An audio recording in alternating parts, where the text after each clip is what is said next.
Karthedam citizen ഗ്രൂപ്പും residence കൂട്ടായ്മയായ കെയറും സംയുക്തമായി വികസന സെമിനാർ സംഘടിപ്പിച്ചു. മാലിപ്പുറം, കർത്തേടം ഭാഗങ്ങളിൽ നിന്ന് വിജയിച്ച ജനപ്രതിനിധികളെ ചടങ്ങിൽ ആദരിച്ചു. വികസന സെമിനാർ KN ഉണ്ണികൃഷ്ണൻ MLA ഉദ്ഘാടനം ചെയ്തു. പ്രത്യേകിച്ച് വൈപ്പിൻകരയുടെ മാത്രമല്ല, വൈപ്പിൻകരയുടെ കാര്യത്തിൽ പൊതുവിലും നമ്മുടെ ഈ ഇളങ്കുന്നപ്പുഴ പഞ്ചായത്തിൽ, പ്രത്യേകിച്ച് കർത്തേടം പഞ്ചായത്തിലുള്ള ഈ പ്രദേശത്തുള്ള ആളുകളുടെ ജീവിതവുമായി ബന്ധപ്പെട്ട വളരെ പ്രധാനപ്പെട്ടതും വൈകാരികവുമായിട്ടുള്ള നിർദ്ദേശങ്ങളാണ്. ഇത് നല്ല ഹോംവർക്ക് നടത്തിയിട്ടുണ്ട്. എന്തായാലും തയ്യാറാക്കിയതിന്റെ പിന്നിലുള്ള ബുദ്ധി കേന്ദ്രങ്ങൾ നന്നായിരുന്നു ചർച്ച ചെയ്ത് നല്ല ഹോംവർക്കൊക്കെ നടത്തിയിട്ടാണ് ചെയ്തത്. അപ്പൊ അതിൻ്റെതായ മാന്യമായ വില ഞാൻ ജനപ്രതിനിധി എന്ന നിലയിൽ ഞാനത് കൽപ്പിക്കും.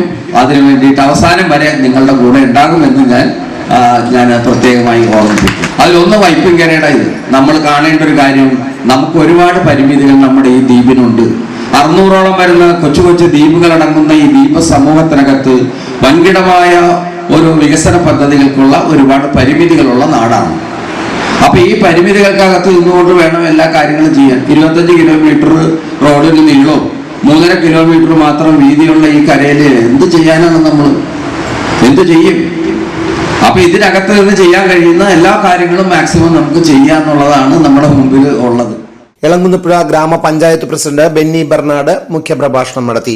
Edappally block panchayat president MP Cleetus, block panchayat അംഗം ലില്ലി ആൽബർട്ട്, ഇളങ്കുന്നപ്പുഴ ഗ്രാമപഞ്ചായത്ത് പ്രസിഡന്റ് ബെന്നി ബെർണാഡ് എന്നിവരെ ആദരിച്ചു. പ്രമോദ് മാലിപ്പുറം വികസന രേഖ അവതരിപ്പിച്ചു. സെബാസ്റ്റ്യൻ കുരിശിങ്കൽ ചർച്ച നയിച്ചു. വാർഡംഗങ്ങളായ KS രാധാകൃഷ്ണൻ, റസിയ ജമാൽ തുടങ്ങിയവർ പങ്കെടുത്തു. Care chairman CX Sebastian, KG John ഫി, ജനറൽ കൺവീനർ സേവ്യർ നടിക്കുന്നത്ത് തുടങ്ങിയവർ നേതൃത്വം നൽകി.